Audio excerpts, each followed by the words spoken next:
back to my channel if you guys are new here. Hi, my name is Sydney. I film cruelty-free beauty videos.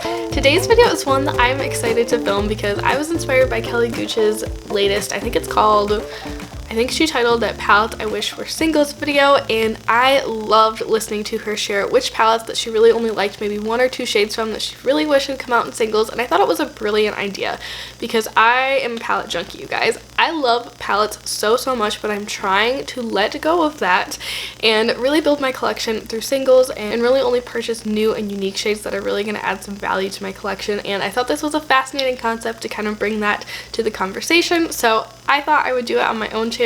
Kelly's channel will be linked down below along with the original video. You guys check her out. Her channel is fantastic. I feel like I rave about her on my channel all the time. I just adore her. But I'm going to stop rambling on and let's hop into palettes that I wish were singles. Alright, you guys, I'm not going to lie. There's a lot of ColourPop on here, so let's just hop into those and get those out of the way. ColourPop releases so many palettes, so many eyeshadows, you guys.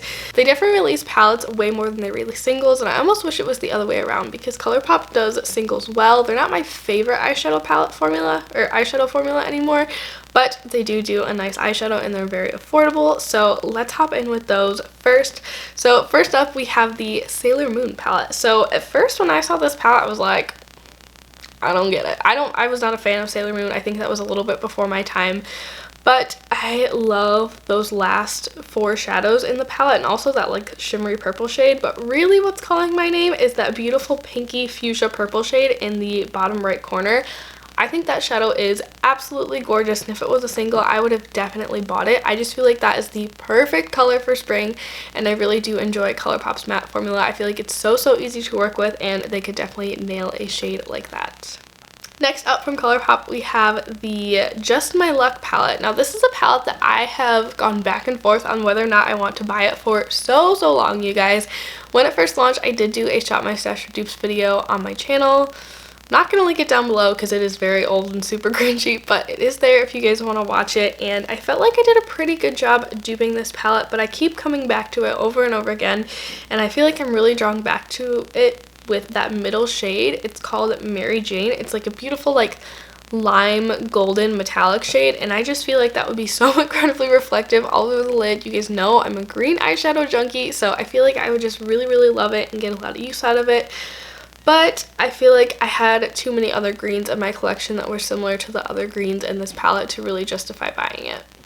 Alright, I apologize if like this side of me was a little bit dark, you guys. I just moved my light. I've already filmed 2 videos, so I really hope it wasn't like that noticeable. Moving on. So the next ColourPop palette that I wish was released as singles is the Disney Princess palette. Not the first one, but the second one. I love the green shade and that beautiful like pinky coppery shimmer. No, that's definitely glitter. The pressed glitter shade. I think those two are absolutely gorgeous. Honestly, I thought this whole palette was gorgeous, but I couldn't justify buying it because I knew that I had too many similar shades in my collection. But those two shadows in particular really stood out to me, and I want them as singles, you guys. I think they would be so gorgeous. Of course, I could buy this palette, and the thing is with ColourPop palettes that you can buy them if you grab them on like a really good sale, and you can depot them very easily. So, I mean, that's always an option with ColourPop palettes, but I'm trying to stop my makeup hoarding tendencies, and that's, I feel like, is encouraging them. And then the final ColourPop palette that I wish was released as singles is the Bitty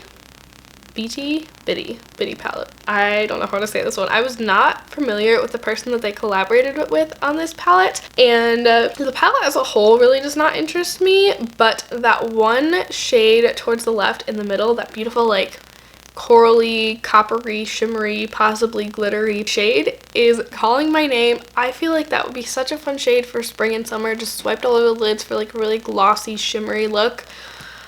I think it's just gorgeous, and I feel like that one is super unique to my collection. I mean, I could dig through my palettes and prove myself wrong, but I think it's beautiful.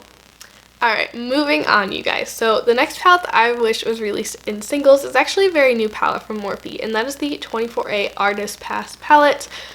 I was not familiar with the influencer that they collaborated with for this palette, and when I first looked at this palette, I think I mentioned it in a Will I Buy It video, and I was like, psh, I don't want that palette. Did not appeal to me in the least bit.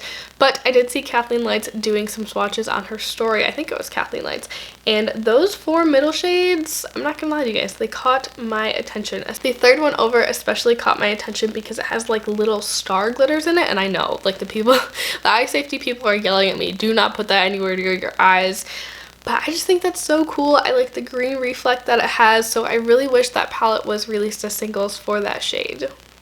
Next up, we have the Conspiracy palette from Jeffree Star Cosmetics. This one's a little bit of a gray area for me because personally, I don't really feel super comfortable supporting Jeffree Star. If you want to support him, you do you, but personally, I feel a little bit uncomfortable about it. So I wish that the shades that I like in this palette were released in singles from a different brand. And the shades that really catch my attention are that beautiful mint blue shade. I think it's called What's the Tea? And then also that really pretty soft green called Conspiracy. So those are the 2 from that palette that really just caught my attention. I'm like, I like those 2 shades. Okay, this next one up is another one that I only want to be released in singles because the makeup hoarder in me is just like, no, let's just buy the palette. But I'm trying to be better, and I feel like there are really only 4 shades in here that really appeal to me, and that is the Sigma Enchanted palette. This palette's been out for quite a long time, and honestly, I had totally written off Sigma for anything but brushes until they released this palette, and I just think it's beautiful, you guys. I really, really love that intense gold, the kind of berry mauve shade, and then I believe one or both of those taupey shades has like a really warm reflect. Like it's like MAC blue brown. I guess it wouldn't be taupe then, it'd be more like blue. But I think those shadows are the most gorgeous. They're really what draw me to the palette. Kelly Gooch herself raved a lot about the formula on those shades in particular, so I really wish that they were released as singles so I could just grab those and satisfy that urge. This next one, I was a little bit hesitant to talk about it because I feel like there's an indie brand that I'll mention in a second that I feel like has already released these shadows as singles, but I'm also very curious about that formula, and that's the Linda Hallberg formula. So this palette that I'm really interested in is the Spectral palette, and this is unlike anything I own in my collection. Well, I mean, with exception to like the rainbow palette that I have. But I love the soft pastel-y shades. I've heard nothing but incredible things about Linda Hallberg Cosmetics. I am in awe of all the looks that she creates, and I just really want to try something from the brand. And when I saw this palette, I was absolutely entranced by the color story, and I was like, well, maybe this is the time that I'll do it. But really, when I look at this palette, the shade that calls to me the most is that beautiful, like, bright mint green. It's called Phantom. I really wish that that was released as a single.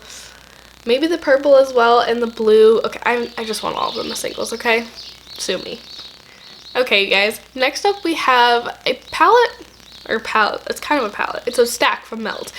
These are like almost singles, I feel like, but they're sold in like a palette format because you get 4 of them. But this is the Shaped Shift palette, and I was really intrigued by the concept of this. These are all kind of shifty shades.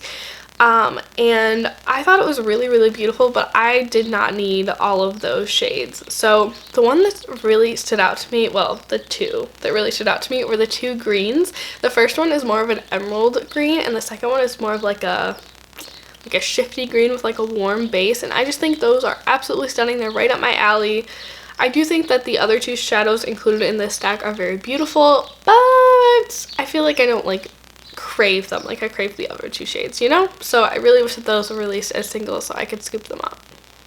And then the final palette that I want to talk about is the e.l.f. and J. Kissa collaboration. I missed out on this palette, and honestly I'm kicking myself because it was so affordable, and I don't watch J. Kissa's channel like religiously, but I do watch some of her videos. I think she's a really cool person and someone that I would have loved to support, but I missed out on this collab.